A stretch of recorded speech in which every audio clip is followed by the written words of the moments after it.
Okay, good evening, everybody. Welcome to another edition of Complete Sports Media's podcast. I'm your host, Darren Campbell, and joining me today from the Okanagan is Beautiful. Dale Cory. And really great to have you. It's been a little while. I'm glad we could make this work. And we're here on the opening day of Major League Baseball and on the eve of the BCHL season getting underway. So Perfect timing. It is How indeed. It just seems weird that we're into April now and we're finally starting the BCHL regular season. But it is the case. It's a good thing. Things won't change much from where we were back in November with exhibition games, and that fans won't be able to go to the games. But I'm happy because there's hockey back, and at least we can all get our fix of junior hockey for a while anyway. Yeah, I'm happy for you guys. It was great to hear that the government was allowing the local leagues to finally get this underway. And I was quite concerned and worried about a lot of these kids just missing out on a whole entire year, especially the ones that are in the 20-year-old range, where this would have been their last year of hockey, trying to get a scholarship going into the NCAA. And so this will be nice that at least a lot of these guys can showcase, if they haven't been already committed to a school, they can showcase themselves and hopefully get an education paid for down south. Yeah. Oh, it's so huge. And I know I did a story for Penticton now about a month ago with Fred Harbinson from the V's talking. And, that was his main concern. It was the team's probably going to lose $500,000. And there's some other, higher end teams, Chilliwack, Vernon, Nanaimo, some of the top teams that way, the teams that bring in the most fans every game. They're going to lose a lot of money, and they figure $500,000 here. But Fred's main concern, that's a huge concern, but is about the players and the players that could get a scholarship next year. And there's plenty that in the V's routinely, in this case, send a lot of players to U.S. colleges on scholarships. And also the ones getting drafted, because there's elite players that stay in junior A and are getting drafted into the NHL these days, and we're seeing a lot of those. So, and quite a few from Penticton as well. So he was thinking about that. So the fact they can play 20 games might not be a lot of scouts in attendance, but obviously through the BC Hockey Network, they'll be able to watch the games from wherever they are and still see these kids showcasing their talent and getting a chance at a scholarship or to get drafted next year. Yeah, no, I'm really happy that they could pull together. I can't wait to discuss it. There's 5 pods that they've had. There's 3 team pods and then on the island 4 teams. So we'll break down that. We'll talk a lot about how it's going to shape up for this 20 game, very quick sprint before there's playoffs and on to the championships and stuff. But opening day of baseball, always one of my favorite days on the calendar. You got your Mets, I got my looking a little ratty. Sorry about that. I'm seeing some holes now that I look at myself there. But. A little ratty. Yeah, it's a well worn, I'm sure. It is. Over the years. But unfortunately, the Mets opening day was postponed today. They were about to face the Washington Nationals. A really epic pitching battle was set to take place between Jacob deGrom and Max Scherzer. And then we heard yesterday that some of the Nats players had tested positive for COVID. And unfortunately, a few hours before our first pitch today, they decided to postpone the game. Yeah, it's been a rough 24 hours here. Last night, the Canucks game gets canceled. Was looking forward to sitting down and watching that. And then today, the Mets and their season opener in Washington gets postponed as well. So tough one, because they're all obviously geared for opening day. I mean, we have no idea what it feels like, but it's got to be pretty darn cool to be standing out there and taking part in opening day festivities at somebody else's ballpark and then your own, of course. Yeah. And they've all got fans there. They were talking that Texas is going to be selling out their opening game. So whatever that fits, 40 or 50,000 or more. So, but other teams are trying to keep it, I think 5 or 10%. 10%, I think the New York teams are. So the Yankees had, I think 7 or 8,000 in attendance today for the Blue Jays game. So, but yeah, unfortunate. I guess we just expect that it's going to continue to happen. If it hits a team and we've seen it in all the other sports as well. If it hits one player, the chances are, because they're around each other so much, it hits a few other players in the team, and since you're playing other opponents, it possibly reaches out to them as well. So we hope it doesn't happen, but it's got such we're finding out now. I mean, man, this is it, over a year we've been talking about this, and it was March 13th last year, going back to hockey, when the BCHL canceled its playoffs and there was not going to be a Centennial Cup or anything like that. So March 13th. So we're 2 weeks past that now, plus. Wow. And it's still in that situation. We're talking about the resumption of hockey, but they have yet to play the games. I hope that they can play them all, but let's face it, the Rockets got shut down for 2 weeks just a couple of days ago. So we hope it doesn't hit the BCHL and all the teams can play their games, but you gotta hope for the best, but it's unlikely that they'll get through everything without any COVID cases at all. So that's true. Yeah. Well, hopefully they're very strict with how these bubbles work, and hopefully they can get the season in. I think it's super important for these young kids and for these communities. Even though the fans can't be there, they can still support the team and watch the games and listen to them on the radio and that kind of thing. So, but yeah, let's talk a little bit about the Blue Jays. They had a huge victory today over the New York Yankees. I have a couple of home runs to show from the game. It was a really good battle. The two aces. What's one great thing about opening day is you're always going to see these pitching aces. So Garrett Cole, the Yankees big star that has signed to a $325 million deal last year. Hun Jian Ryu, the Jays ace, faces him. They actually ended up having the same lines today, 5 1/3 innings, couple runs each. So the game was 2-2. Let's see how it got to 2-2. I've got a couple of home runs to show. Let's take a look.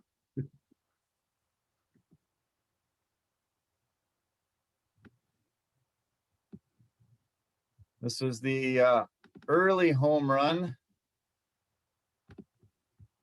Gary Sanchez for the Yankees.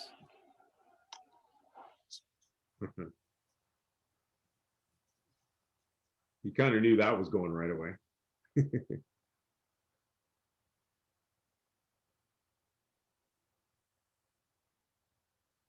So that put the Yankees up, as they said, 2-1, and now we can go into later on in the game. The Blue Jays have an opportunity later on to tie it up. Let's see this one.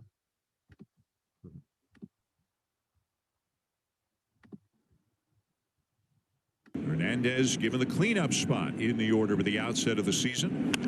And he got a pitch over the heart of the plate, and he crushed it. Teoscar Hernandez with a monster home run to tie the game at 2. Hernandez given the cleanup.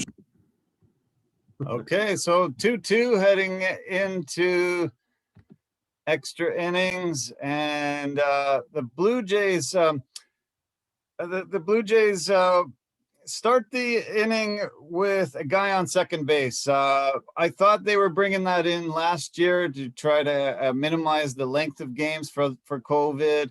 I thought they had 7-inning double headers, things like that. I was really surprised that Major League Baseball decided to go ahead and implement having a guy on second base to start extra innings. I'm not a fan. What about yourself?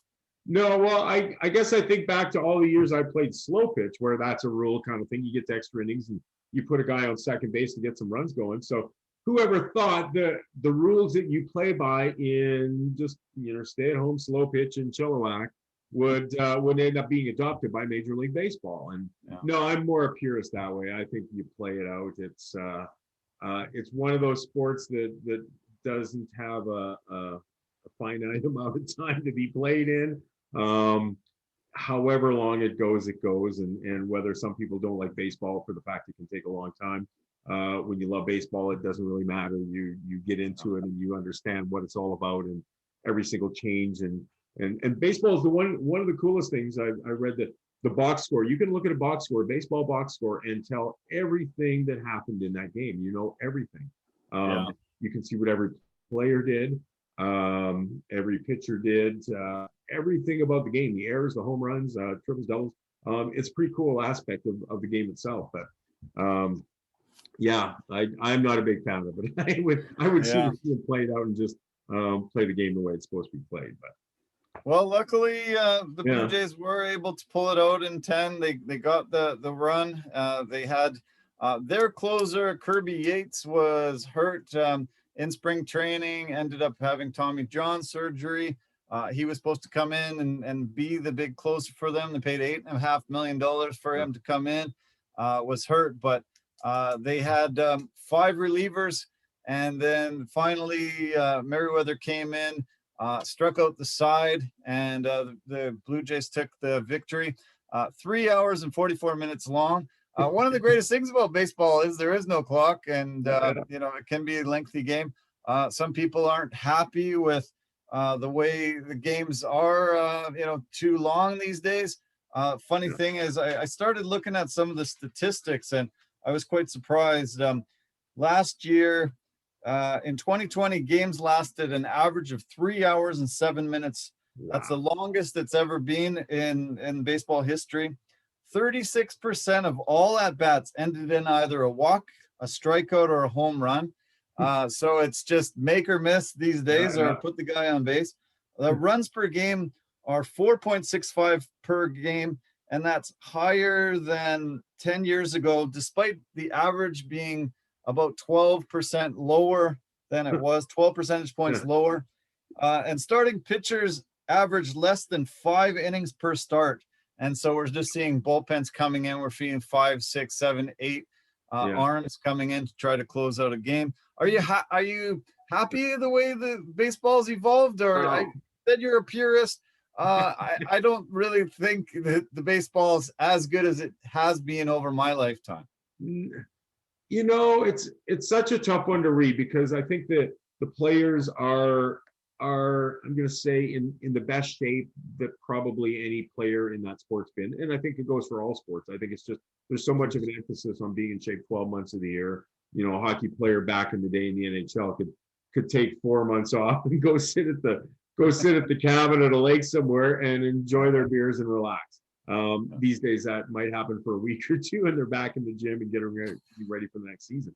I think the games are way too long. I mean, I am for keeping the game the way it should be played, and I know they've even looked at adopting the designated hitter in the National League this year, and have stayed away from it at this point. But I mean, I'm soft. I mean, I'm a National League guy, and I like the hitting from a pitcher, but that's okay. But the games are, they're getting way too long that way.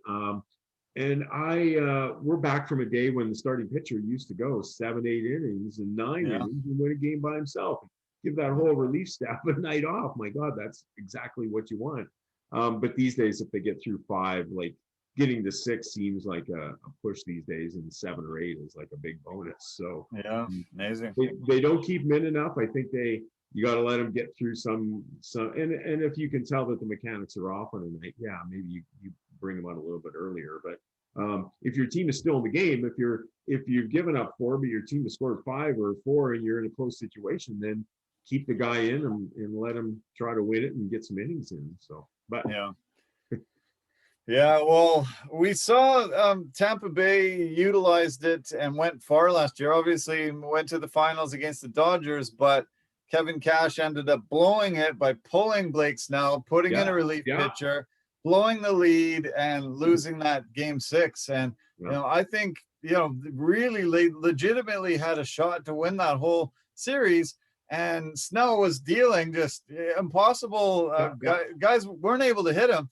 And all of a sudden the analytics said, pull him. Pulls him. The reliever comes in, gas can, fire, boom. They lose the game.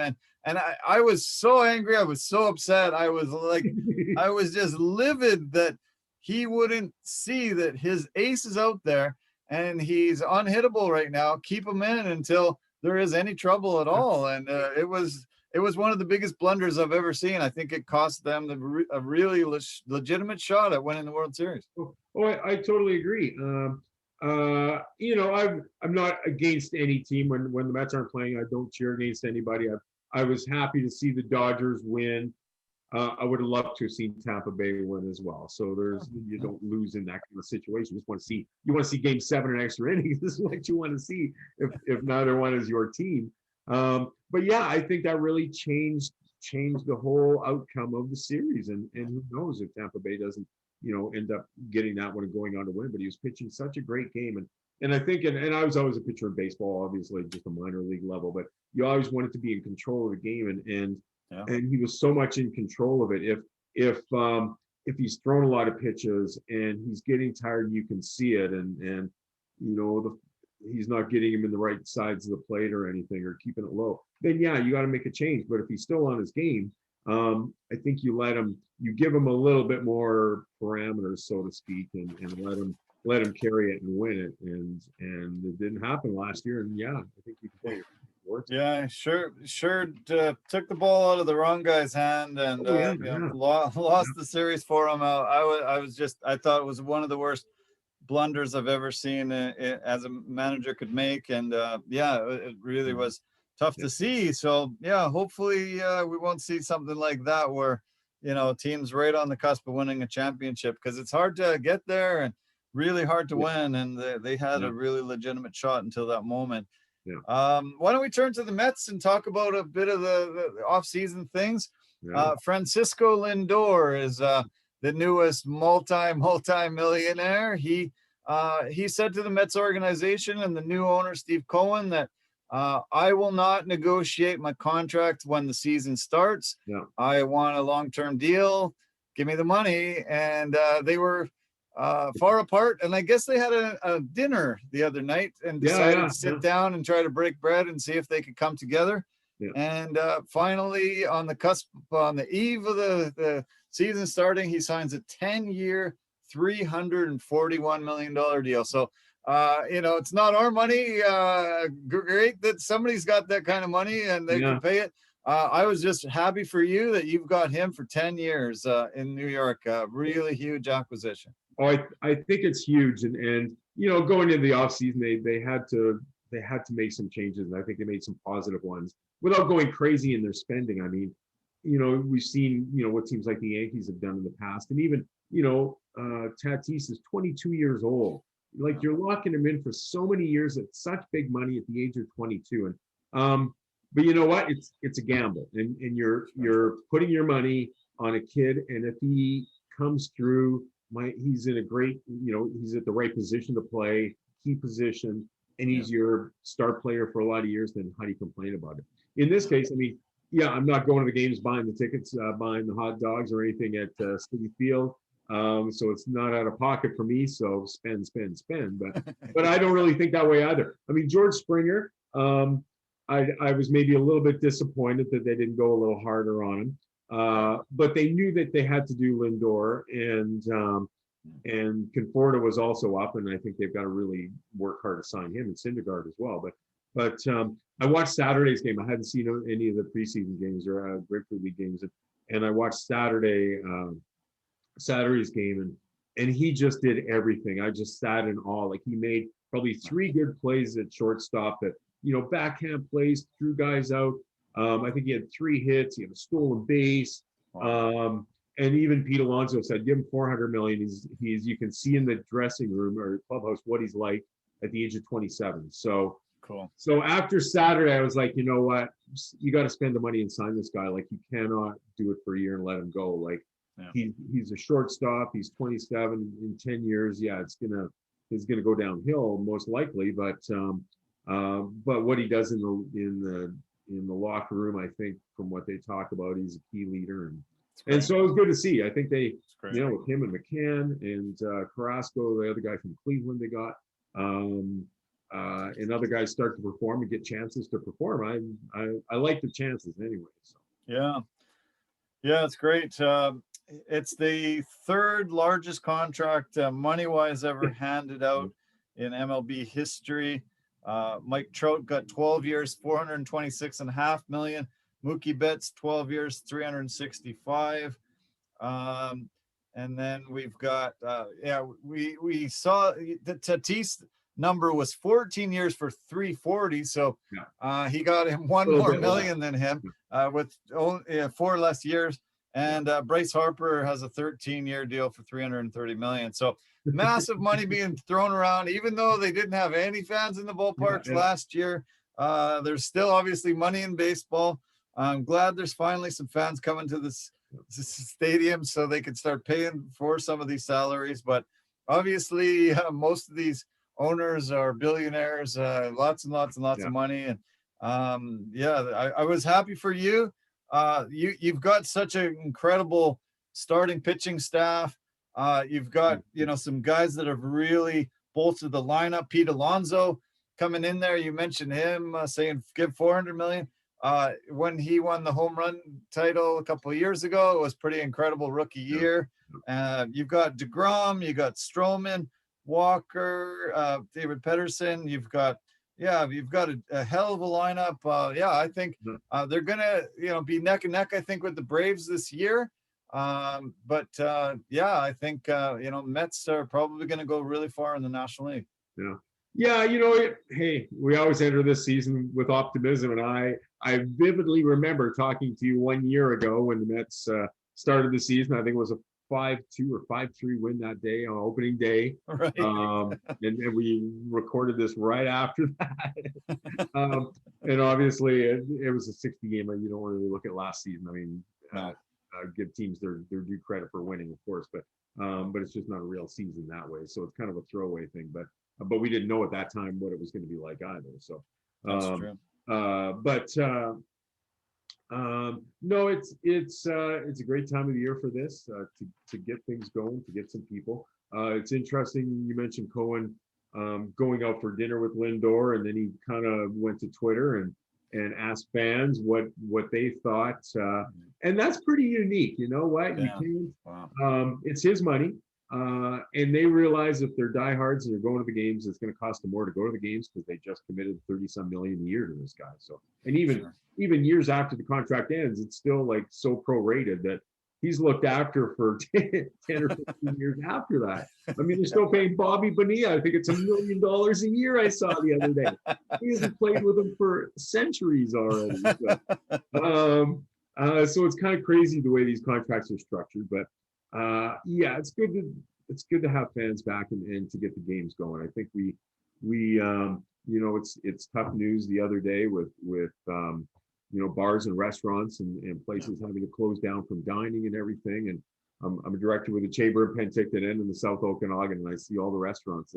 It's tough, and it's a tourist area. And people, that follow the show, they're in Vancouver and come out here a lot, know what I'm talking about, how much fun it is to come out. So it's tough that way. So we need some good positive things, and we just hope it's just like hockey that it keeps going. I mean, the Canucks were obviously hit yesterday as well. So, so we got to get through the health situation first, and try to, I guess, limit the damage all across, and try to feel good about some things with some baseball and hockey as well. Yeah.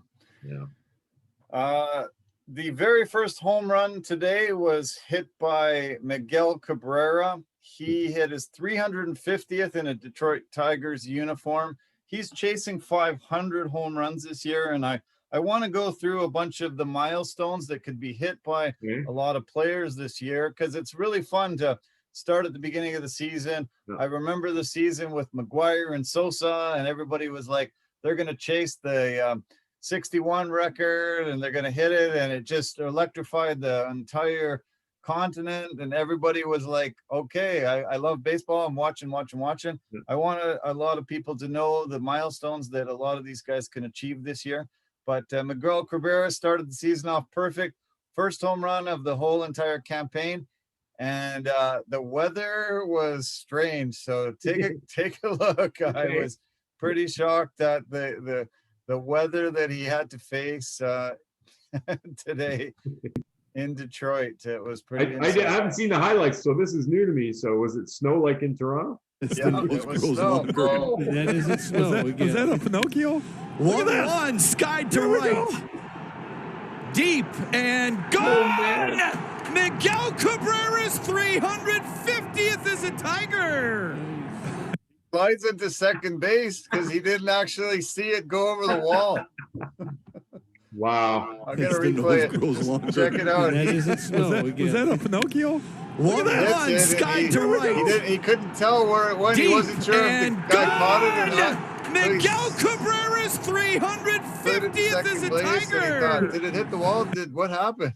I couldn't even see where it landed. Actually, I mean, the outfielder didn't make much of a play at it, so that's usually your telltale that it was a ways over. But Yeah, wow. yeah, it was funny, and they gave him the go around the bases. That was a home run. So, as I said, 350th home run in his Tigers career. He is so he's 487 489 home runs in his career. So he's only got to get 21 home runs this season to be the 27th player to hit 500 home runs in his career. And he's also 134 hits shy of 3,000. Wow. So he would be only the 7th player to get both. Hank Aaron, Alex Rodriguez, Albert Pujols, Willie Mays, Rafael Palmeiro, and Eddie Murray are the only guys to have 500 home runs and 3,000 hits. So pretty awesome company that he's chasing there.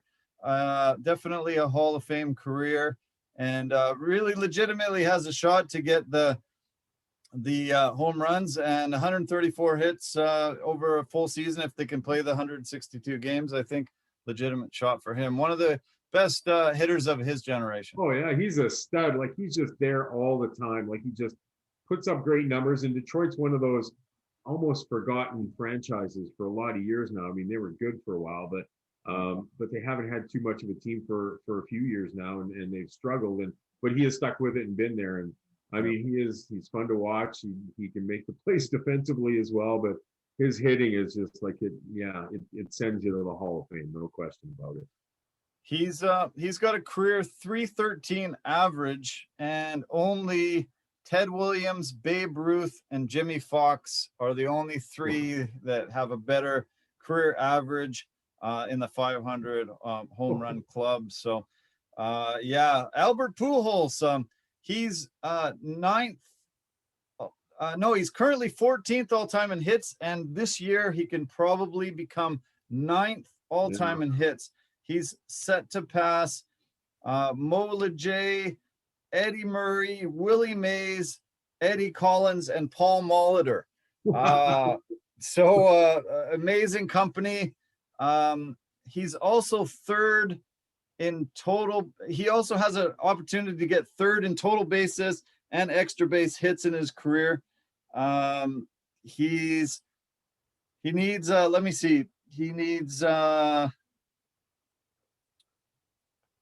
what's the number here? Total bases. I think he's career extra base hits. He's 5th all time behind Babe Ruth, Stan Musial, Barry Bonds, and Hank Aaron. Total bases, he trails Barry Bonds, Willie Mays, Stan Musial, and Hank Aaron, same type of guys. 5,923 career total bases and 1,347 career extra base hits. So they are very close to just reaching the upper echelon of the top hitters in the game. It's incredible. What a career too. Yeah. Well, and baseball is one of those sports. I mean, you can have a long career if you can. Your chances. It's not a contact sport most of the time, so you don't get into the injury factor quite as much.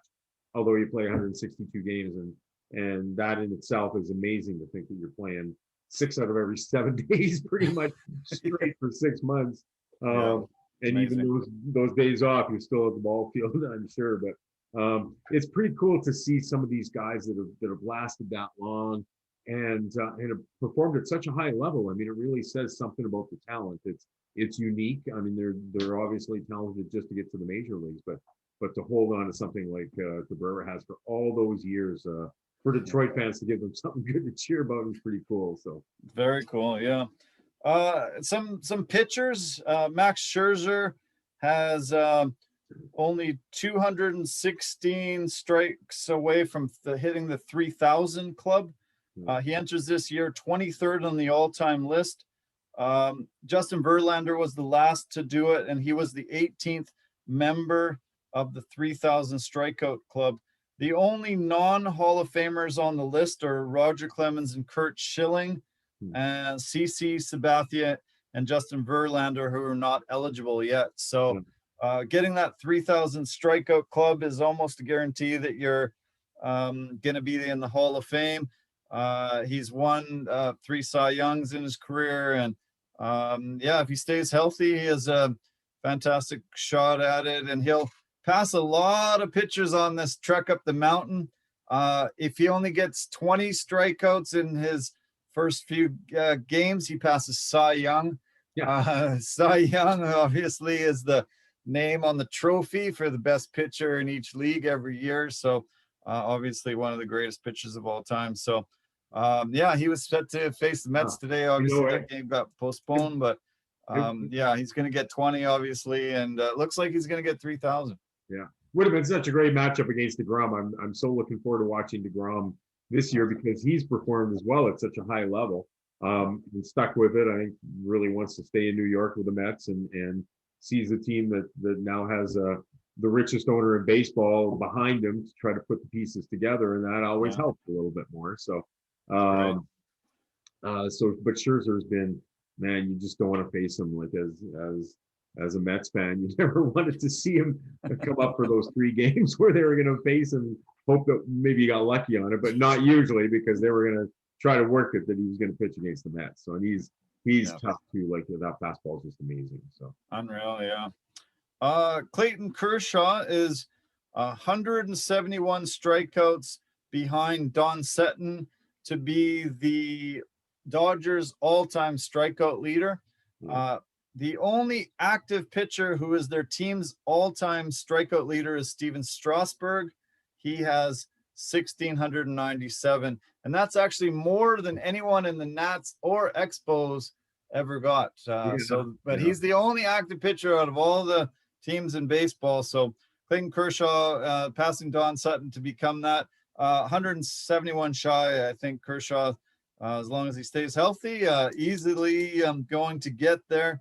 Other milestones, Yadier Molina will get his 2,000th game behind the plate catching, 6th on the all-time list, and 37 shy of Jason Kendall for 5th, 68 shy of Gary Carter for 4th all-time. So moving up into that top tier of all-time catchers. Everybody loves Yadier. And Joey Votto, Canadian, he's about to get 300 home runs and 1,000 RBIs, sitting at 295 home runs and 966 RBIs. Only the second Canadian, hopefully, to ever get 300. Larry Walker finished with 383. And right now he's 3rd in RBIs behind Justin Morneau, who had 985, and Larry Walker, who finished with 1311. So Votto becoming one of those top Canadians of all time. And hey, that's something to be said for that, because he's playing with a pretty good team in Cincinnati that has struggled at times, but seems to be improving more and more. But he's been pretty consistent as well, and another one of those Canadians. It's not as you're coming out of Canada, and even though I think players are getting showcased much more now than they used to be, they're watching for talent up here. It's still not that easy. So to get there and to keep going at this high level and hit the home runs he's hit, that's pretty amazing and pretty cool for him to see. And Kershaw, I mean, he's just so cool to watch. You just got to be in awe. Matters not who he plays for. He's such a competitor, and I think if everybody in all the leagues had that kind of fire in them to win games and want to compete, want to play, they'd be much more successful probably. So yeah, and you're right. No kidding. Yeah. 2 more mentions. Aroldis Chapman. He's about to reach 300 saves for his career. He's 3rd among active pitchers, with Kenley Jansen and Craig Kimbrell ahead of him. So he sits at 276. So another 24 to reach 300. Kenley Jansen has 312, and Craig Kimbrell has 348. If he gets the 24 saves, he would become the 31st pitcher to reach the 300 save mark. And John Lester, only 7 wins away from 200 wins in his career. And he just signed a 1-year deal with the Nats this year after 6 years with the Cubs. So, yeah, some kind of cool milestones. Some of the top players in the game chasing some great things. I looked at a lot of baseball prognosticators and a lot of I did some research and help, and the Yankees and the Dodgers are favored as usual. I think that was the same 2 teams that were favored to go all the way to the championship this year. Most people are picking the Dodgers, AL champions, the Yankees, but let's see. In the East, they've got the Yankees, the White Sox, and the Astros taking their division titles, with the Rays and the Blue Jays as the wild card teams. They're thinking so. 3 teams from that AL East making the playoffs possibility. It'd be great to see the Jays be able to pull that off again. And any other teams you want to mention in the East that you think we should be looking out for? Oh, In the American League. yeah. I mean, I guess Boston is they've lost some players, and I think it's going to be tough for them to maybe compete at the same level as the Yankees and now the Blue Jays with what the Blue Jays have. I guess I'd love to see the Blue Jays and these young kids, and I think watching the game today, and listening to the players talk about all these young kids and how far advanced they are at like early 20s kind of thing. That's kind of cool to see that they feel that they're that far gone, and that's why Springer looked at that is that he could sign into that with a lot of key tools already in place kind of thing. Yeah. But to see all those young guys and the way they're performing, I mean, they got some good things ahead of them, and if the pitching after Ryu can come through and they can get some wins out of some of those guys, they could compete against the Yankees, I think, for the East pennants anyway. Yeah. Yeah.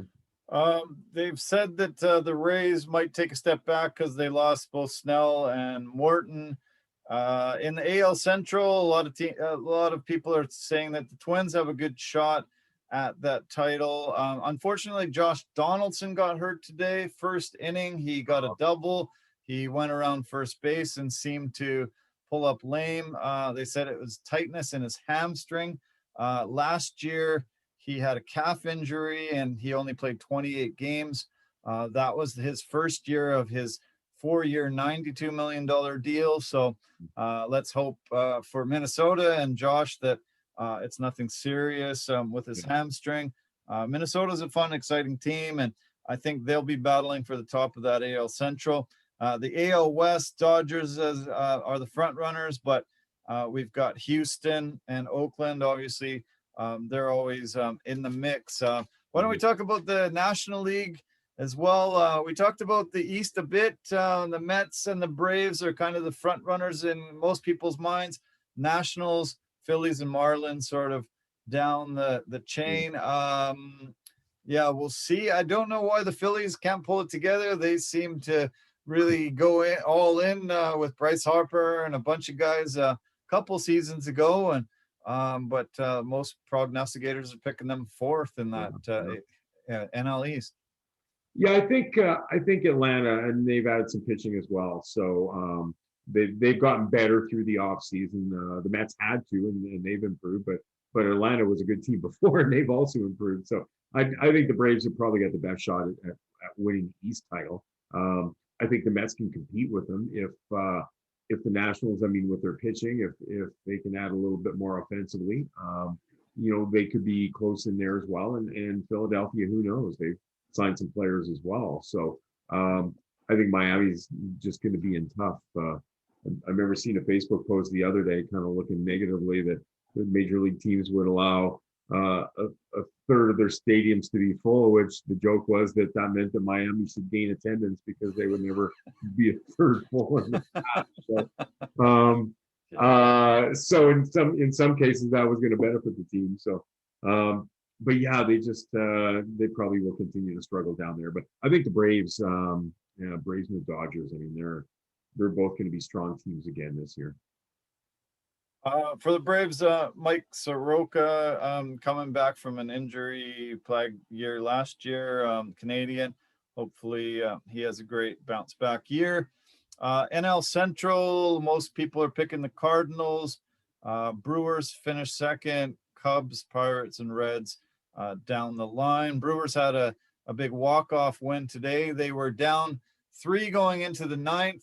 They got 3 runs, tied it up, and won it in the 10th. Lorenzo Cain came around and scored on Minnesota. NL West, the Dodgers are definitely the front runner, but the Padres are a really fun, exciting team. I think a lot of people are going to start adopting them as the team to watch. You mentioned Tatis, but they've got a lot of really fun young guys, as you were mentioning about some of the other teams there. I think a lot of people are going to love those 19 games that those 2 teams play against each other and battling. I think the Padres have a real good shot at making a wild card and probably not winning that division, but giving the Dodgers a bit of the run for their money. Or, I think they can. They're a pretty exciting team, and with Tatis to lead off like that and to play a key role, and some of the other younger guys that they've got, if they can add the pitching that they need to compete against the Dodgers, because the Dodgers are so strong with their pitching right now. I mean, Price is going to start in the bullpen, I heard. So I'm not sure if they just wanted to work him a little bit more, or if he could be in that starting group, but. They're very strong pitching, but San Diego is going to be fun to watch, no question about it. And it's a pretty good baseball market as well. So if fans are allowed to go back in, it'll be interesting to see what San Diego can do there, just with some wins and some of the young talent that they've got. So. Yeah, well, the Blue Jays have to play their games in Florida. They've said that they're going to play them up until May the 24th in Dunedin. Then they're going to reevaluate and see if they have to go to Buffalo or they can come back to Toronto. I think they're going to allow some fans there. I actually don't know how big the stadium is for fans there, but the experiment in Buffalo, I didn't really think was very good for the Jays. And it led to a playoff game, but I sure hope they can find a permanent home soon and get back to Toronto. I know this COVID is probably not going to allow it this year, but it's tough. It's tough to, constantly be on the road and having to make this your home ballpark. Well, and I think, for any professional athlete these days, I think they're all in the same boat: basketball, hockey, and now baseball. Players are either staying in their own homes or they're staying in a hotel room somewhere. You're going to the arena. I'm not sure what they're doing for meal arrangements, but I wouldn't doubt the players are coming back to their own, either maybe eating at the dressing room with everybody and then going back to their own room, or going back and eating there. I think back in the day and going back to junior hockey, you're all staying as a group to go have a post-game meal or something. But I doubt if that's what's taking place these days. I think they're pretty isolated in the rooms. So you leave, you get to a city, you go to your hotel room, you go to the arena, you go back to your hotel room, you might go to the arena for the second game or third game in some cases these days, going back to the airport and flying somewhere else. So it's a cool life. They're still playing professional hockey and baseball or whatever, but it's unfortunate that they couldn't allow the Blue Jays, and Ontario is a tough place these days with COVID. They're getting locked down as much as we are in BC. So but it's unfortunate they couldn't allow them, as a team. I think most teams have charter planes these days. They could be flying into Toronto. They could be going straight to the stadium, where they could stay at a hotel right there and never leave the premises and get shuttled back to the airport and fly away. And I wouldn't have a serious problem with that. I think they could do it, but obviously the Blue Jays players have to be flying back and forth all the time as well, which is probably more the concern. So. Yeah. Well, the Blue Jays' biggest offseason signing was George Springer. You've mentioned him in this podcast already. The thing, though, I felt so sorry for the fans was it was almost like Christmas morning, and you had a brand new toy, and you couldn't play with it. You had to deal with the rest of the family. You had to have breakfast. You had to wait for everybody to open their presents, and you just want to take it outside and play with it. And he's on the 10-day DL to start the year.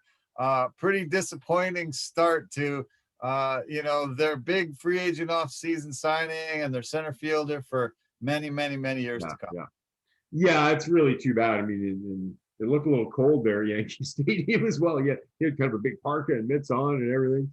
But yeah, you want to play the games, and for the Blue Jays, they want to showcase their big off-season signing, and obviously, as much as anything for George Springer, he wants to prove that he's worth the money, that he was worth being one of the top signed players of the off-season, and that he was worth taking, not a gamble that way, but investing a lot of money in his talents, kind of thing. So, but unfortunate that way, he'll get back in there, and he's a tremendous player.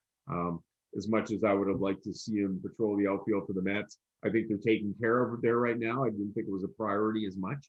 So I'm glad the Blue Jays were able to sign him, because we get to see lots of Blue Jays games here anyway. So we'll get to see him in action that much more, and he's an unbelievable talent.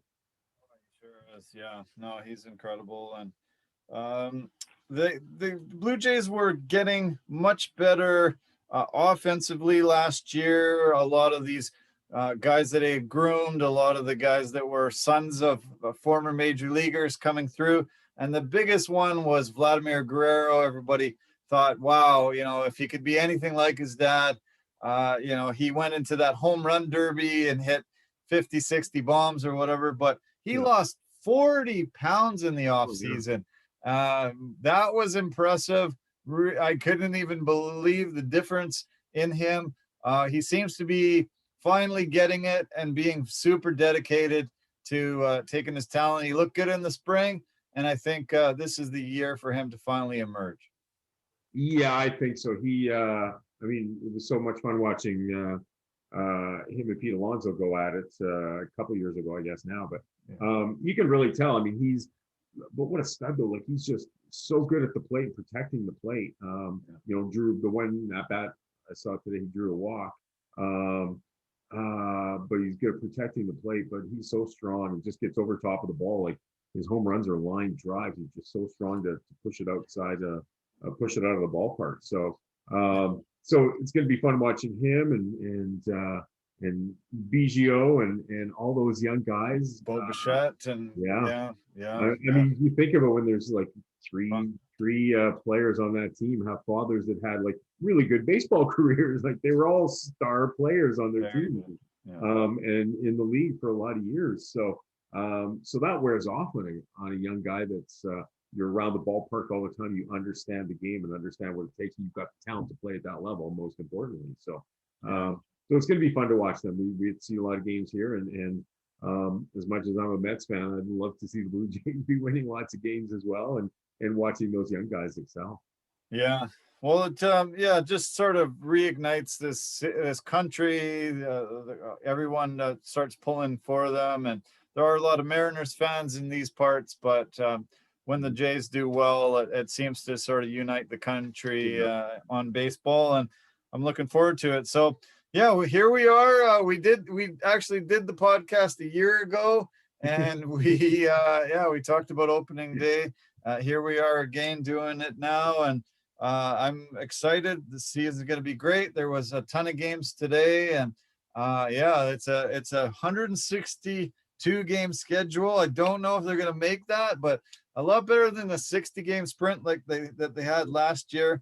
And you and I will periodically have a few of these talks and see how the season's progressing. I think it's going to be fun. But why don't we talk about the BCHL? They finally were able to pull together their schedules. They've decided to go into some bubbles, 5 different bubbles around the province.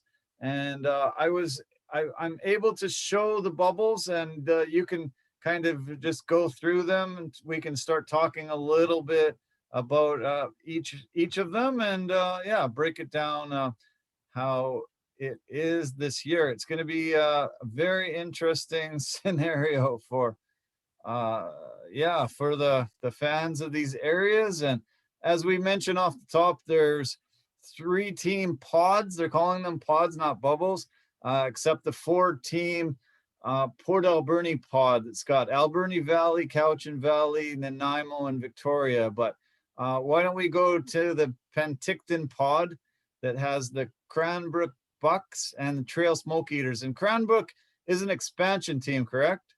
Yeah, this is their first year.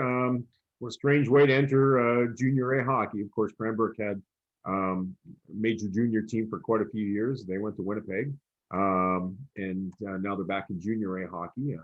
And it's good to see. I think it's a good hockey market, probably for junior A. Maybe it was pushing a little bit too much for major junior, but it'll be interesting to see what they can put together. And Trails had some good battles with Penticton over the years. They've had some good teams there the last couple of years, but I think they've lost some key players as well. I mean, they had 3 players last year that were right up there in the scoring race.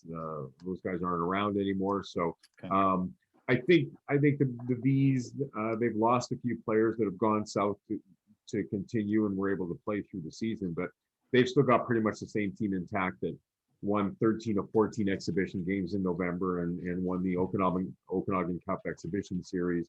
Most of those guys are still there. So I really, from that standpoint, I don't see the V's losing a lot of games in this first round. They're going to play 10 games each against Trail and Cranbrook.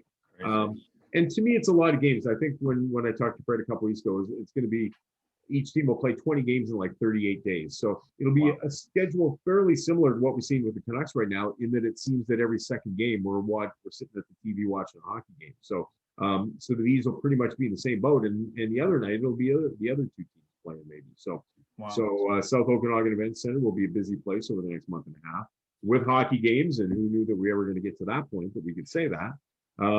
Fans are not allowed at the games. It'll be on the BC Hockey Network, so you can tune into the games there with a subscription.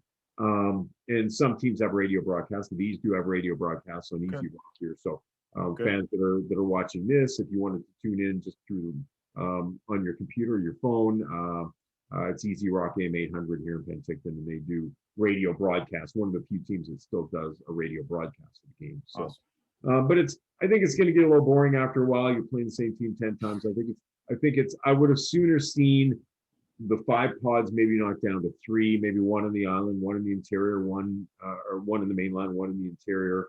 I think the V's have such a good rivalry with Vernon and Salmon Arm and West Kelowna. It made sense for all those teams to come together.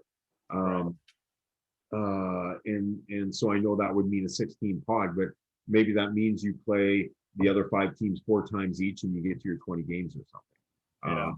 If it was hosted in Penticton. And I know, the league governors have gone back and forth. And I think early on, back in December, it was discussed of having a bubble in Penticton and maybe using for fans that don't know, the main arena is tied to the Okanagan Hockey School Arena, which is tied to the Trade and Convention Center, which is tied to the Aquatic Center and everything else. So, but the Trade and Convention Center is got a lot of square feet. So I think they were talking of housing all the teams in there, bringing in meals and having a pod, and that didn't fly with everybody, I guess. So, so they've gone to this route.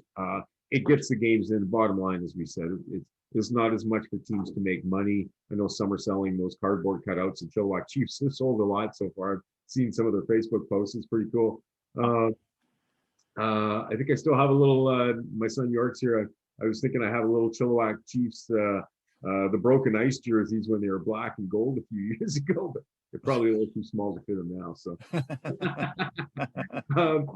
so yeah, Chilliwack's hosting a pod with Merritt and Prince George, and there again they have little in common with Merritt and Prince George, whereas Coquitlam's hosting a pod. Well, Langley's not playing either, so you've got Paul River in that pod. So there's not really any big rivalries in any of the pods, and I think that's where you kind of miss out a little bit. I would sooner seen that knocked down a couple, and and having more teams and getting a bit of rivalry going between those two teams as opposed to just or playing it's either Cranbrook or Trail kind of half now.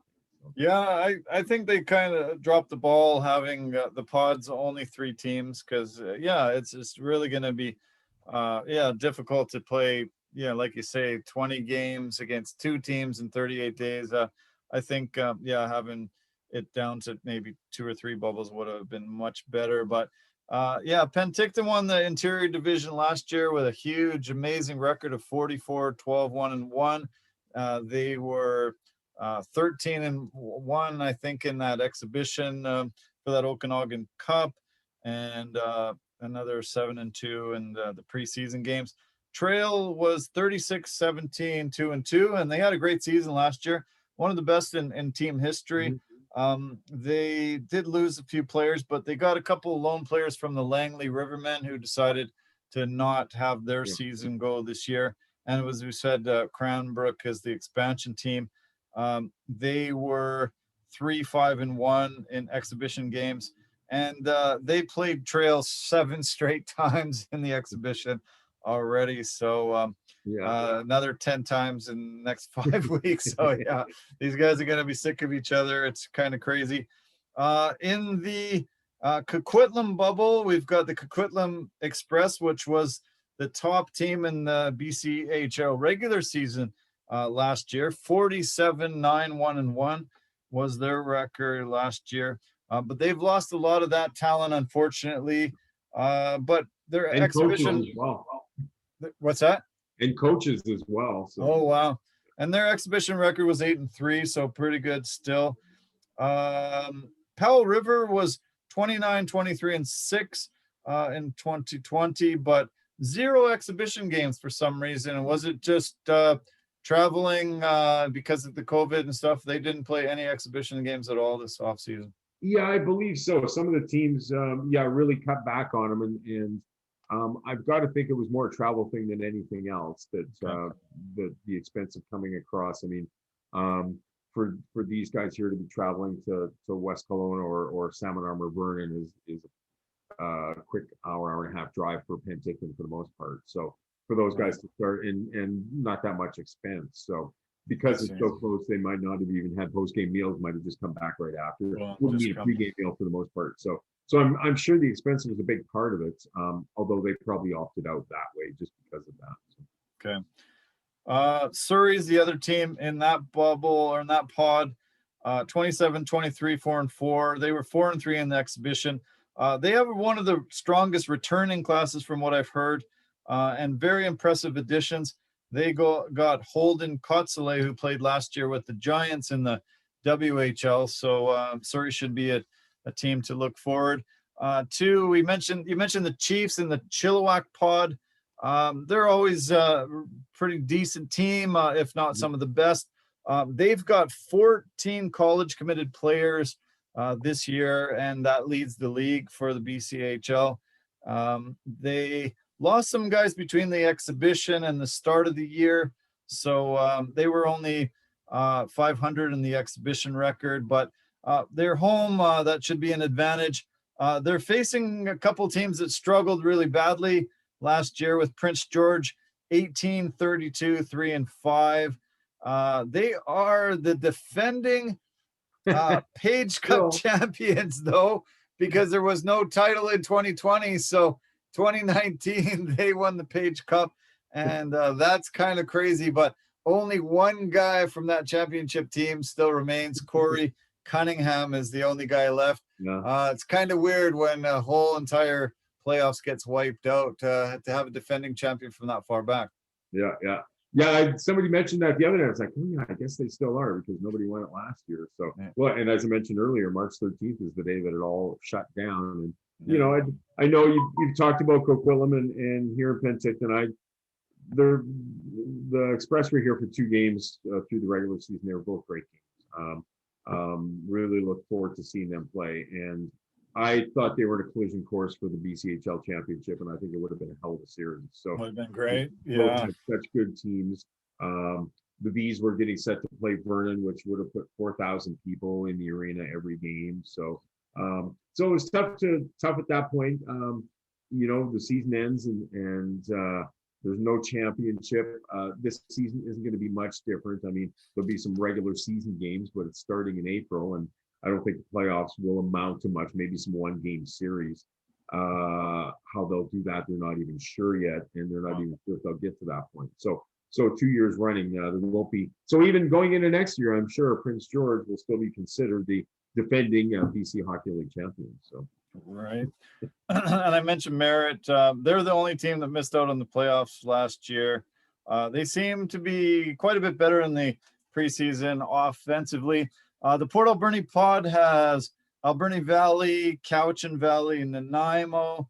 It looks like probably the strongest team out of that is Cowichan Valley. But in hockey, junior hockey, you're going to lose, your older players and just not sure who's going to come back. Oh, and the Victoria Grizzlies are also part of that island pod. Who do you think we should keep our eye out for emerging and out of those 4 teams? Well, it's going to be interesting to see what happens with Nanaimo, because I know the owner came out a few weeks ago and put the team up for sale. So that's, a lot of times never a good situation. I haven't heard any news that it's been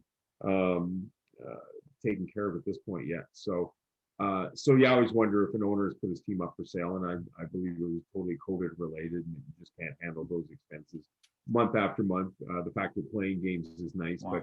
But again, in their case, they're playing in Alberni Valley, so there's an expense to stay somewhere else without any income coming in. So it just kind of drains it even more. So and the Nanaimo's always seem to have some pretty good teams there, Victoria as well. So I think it's, you look at those 4 teams, and I think any one of them could put some things together. And as we mentioned with Prince George, things can change drastically from one hockey year to the next, and especially given the strange times we're living in now. BCHL, you and I have talked about how committed they are to trying to get college committed players, get guys onto scholarships down in the NCAA. The NCAA tournament started on Friday, March 26th, just a week ago tomorrow. They had 94 players in that tournament that were BCHL alumni. 15 of the 16 teams that had at least one former BCHL player, and 19 Vs altogether were in the tournament. Really cool. I love that tournament. It's really fun to catch highlights and watch some of that. Minnesota has a former V's goalie, Jack LaFontaine. He plays for the Minnesota Golden Gophers. He is a Hobie Baker Award finalist for Best Player in College Hockey, as well as the finalist for the Mike Richter Award as a top goaltender. So phenomenal year. He was drafted by the Carolina Hurricanes in the 2016 NHL entry draft. And when you hear that name, LaFontaine, you think of Pat, and you think, is he related to him? And he's not, unfortunately, but his uncle is Brian Bradley, who played 651 career NHL games with Calgary, Vancouver, Toronto, and Tampa Bay, where he's kind of most known for because he had a couple of 70-point seasons with the Lightning. So he does have those bloodlines, just not from Pat. So and interesting, given 2 seasons ago, last season, we had five V's players whose fathers had prominent careers in the NHL. The year before, Jack LaFontaine was so strong in net and won so many games. He was just a lot of fun to watch. Just was able to stand on his head and make all those key saves all the time. I'd have quite a few videos on my phone, I'm sure, if I dug them up pretty quick here of those, especially if we went to a shootout or something. And awesome. So he was fun to watch. So wish him the best of luck. He's well deserving. And it's what it's all about. The Bees had way more, probably 3/4 of the lineup last year was destined for U.S. universities, either this year or the year after. And it just seems that that's the bloodline that you look for. You look for kids that are talented hockey wise, are going to fit in, are striving for something better, want to look at a university career and get a degree in something as well, and are committed to all of that. So if that's where they're looking at down the road, then you know what you're going to get out of them for a year or two at the junior A level, and know that you can get some good things out of them. Yeah, you're right. Yeah. No, I'm excited for him following his career. And I love seeing so many of these BCHL guys go on to great careers down south, get their degrees, get their education, and then get drafted. It's usually quite the battle between the USHL and the BCHL on how many teams get an opportunity to draft. Usually it's sort of neck and neck year after year, and we see a lot of guys coming from both leagues. There was some reports this week and over the past few weeks that the BCAHL actually wants to leave the CJAHL. They want to branch out and they want to try to maybe merge with some teams in Alberta and have a bit of a super league. There are 9 leagues. I think there's actually 10 leagues altogether that belong to the CJHL, and today they were going to have a conference call and they were going to discuss the issues and the difficulties and problems. And I'm not sure if any word came out of that meeting today. Did you hear anything yet? No, I've been looking around a little bit. Haven't seen or heard of anything at this point, and usually it's going to take some time before things start to filter out. Yeah, there's 132 teams playing in the CJHL, Junior A hockey in Canada. 10 leagues, provincial leagues across the country. I guess we've heard these rumors before. How well founded they are, I don't really know. I've never heard any strong, things like that coming out of the Penticton V's camp. That it's something that they, a strong direction they want to go. And Graham Fraser, the V's owner, majority owner, is chairman of the board of the BCHL right now. I think they believe strongly in the BCHL and the strength of the league, but I still think that they look at it that they want to compete and be the best in Canada, not just in the BCHL, and so I think that that's such an overriding factor in why these teams are here. You want to win your league, and you want to go on and win the Canadian title and be Canadian champions for a year, and that whether it's the Memorial Cup, whether it's Centennial Cup, Major Junior or Junior A, it's a big deal. It's a big deal. So I don't put much to it. I think people like to throw out things at times, and it doesn't mean it's not going to happen. But I don't hear too much talk about it. It's just something that I don't think has a lot of weight, and I don't really know how what the end game would be and how you'd filter through that and have kind of that breakout league. And let me throw this one out at you here. I was going to mention this before we stop talking baseball of independent leagues or whatever. The Battered Bastards of Baseball. Have you seen that documentary yet? I don't believe I have. No, I think somebody mentioned to me, but I haven't seen it. I don't think. No. Bing Russell, who I knew nothing about it. I watched it about a week ago. I just wanted to say, if anybody loves a great baseball movie, it's about Bing Russell, who was a Hollywood actor. Kurt Russell is his son. Portland lost the Portland Beavers, the AAA baseball team, years ago. We remember going to Canadians games and seeing the Portland Beavers there. They lost that AAA team. He wanted to bring baseball back to Portland. He started an independent team, and they started to break records for an independent league. And it's just a really cool movie / documentary. So it's the Battered Bastards of Baseball. I saw it on Netflix. So check it out, and I encourage everybody else to as well. It's just a cool documentary on what can happen with a vision. And he was a Hollywood actor, but he knew baseball like up, down, and sideways, which is pretty cool as well. So, yeah, that is cool. Yeah, I actually do think I saw a portion of that somehow, and I had no idea that his father was so immersed and had purchased a team and had tried to strum up independent baseball. And it's a fantastic story. I love stories like that. And we have a local team here that's super successful, one of the greatest teams in the minor leagues of professional baseball. This year they're having to start their games. The Vancouver Canadians are having to start their games down in the Hillsborough team and share that stadium Yeah. with them. But we love going to Nat Bailey here and catching the baseball. They became a high A team this year instead of a short season A team. So they're only really couple steps away from the majors here now. We can't wait for them to come back and have some games at the Nat. But I remember those nooners at the Nat, and I was going to say, in some ways, I might not remember them as well because they were a lot of fun to go to.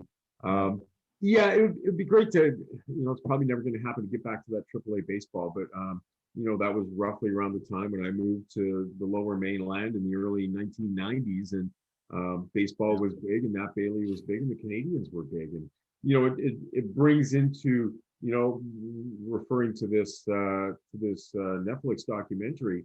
You've got AAA teams and they're owned by major league teams. There's an interesting mix there between local ownership who want to see the team survive, but you're based on making these players better, and the major league team wanting to get them up to the major leagues as soon as possible. So they control so much of what happens at the minor league level, even with the Vancouver Canadians in AAA.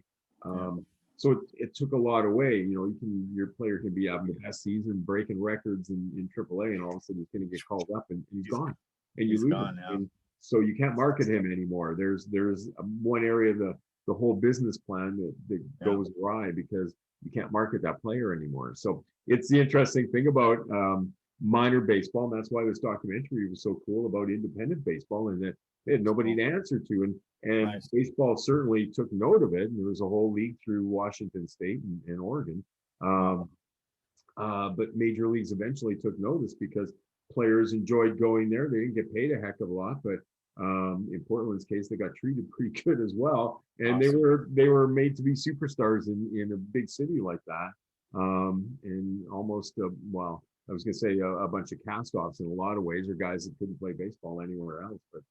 But Jim Bouton played I think one season or two seasons there, and that was after he wrote his book and had some issues and essentially got banned from Major League Baseball. And so he found himself playing in Portland in the independent league. So that's super cool. Well, I'm glad you mentioned that. Yeah, it's always fun to hear some good recommendations, and love it. Love the independent ball and love the baseball in small towns. There was a lot of talk about contraction this past off season with many small towns losing their affiliation with major league franchises, and there was talk that possibly Vancouver might lose their affiliation with the Blue Jays, but luckily the Blue Jays and Vancouver are still affiliated, the only affiliated Canadian team.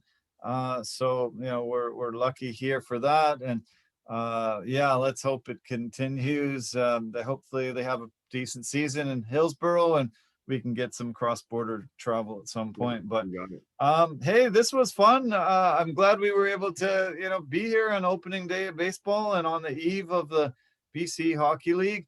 There's not a lot to talk about with the Canucks other than Thatcher Demko signing the 5-year deal yesterday. That sort of came out of left field. Nobody was really talking about it previous. They didn't want to pay Markstrom 6 for 6, but they were willing to pay Demko 5 for 5. Markstrom struggled a little bit in Calgary this year, so maybe it was the move. It was a good move to make. Demko has looked really good lately, but I think Calgary and Vancouver seem to be battling for 5th place in the division, and I don't think either of them are going to be able to catch those top 4 teams. I have 2 thoughts on the Vancouver Canucks. Shoot the bloody puck and clear the puck out of your zone when you get the opportunity. Those 2 things alone would probably have them in a playoff spot right now. And it's so frustrating, and it baffles you in that you set up guys on the power play in that Ovechkin type situation where he can take that shot passing across, and they never shoot the puck. So I had good vibes about him for a couple of weeks, and then those 2 losses to Winnipeg kind of turned it around. I mean, they've got some players in the lineup now that just aren't, I don't think, those top elite players that they need to get at that level anyway. So and with Pedersen out, it doesn't hurt. It doesn't help either. So No. Yeah, I think they're going to have to go on a run when they get back. I think they're capable of it. I think there's a lot of talent there. It just doesn't seem to be a cohesive unit right now. And there's just so many. I just find simple mistakes getting made and players waving their stick at somebody as opposed to taking the man. Just simple little things like that, and they're not accomplishing that. And so that just leads you to believe that they need to bring in more talent, and there needs to be a bit more done in the off season to bring more players in. So. Yeah, it's been a frustrating season, that's for sure. They had one run where, you started believing in them a bit, but yeah, most of the year it's been very frustrating to watch them. I think it's going to be a lost year, no playoffs, but they, yeah, we'll see what happens in the off season. There could be moves, from Jim Benning, Travis Green. There could be, a big shakeup in the whole entire organization, but we'll see what happens. There was just announced today that Canucks next 3 games are all still postponed. So there's another week off, I guess, where a lot of these teams can catch up to them for the games. They've played more games than everybody the whole entire season. So we'll get a really good gauge on when Montreal plays all those games in hand and catches up to them. But I think both Calgary and Vancouver and Ottawa obviously are in really tough to get into that top 4 playoffs positions. And it's getting nice outside anyway, so it's bike riding and good walk time. So right, yeah, you use a break from it. yeah, that's true. So yeah, well, I appreciate it. York's there now. I'm sure you want to spend some time with him, and I'm glad we could do this tonight. It was really fun. Yeah, great to get together and talk some baseball and hockey.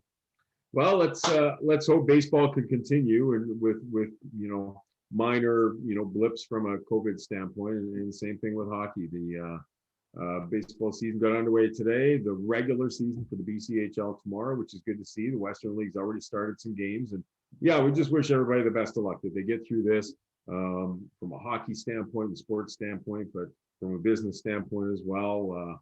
Let's be safe and get through this and get things reopened again, so we can come visit each other and get to move around this province a little bit more.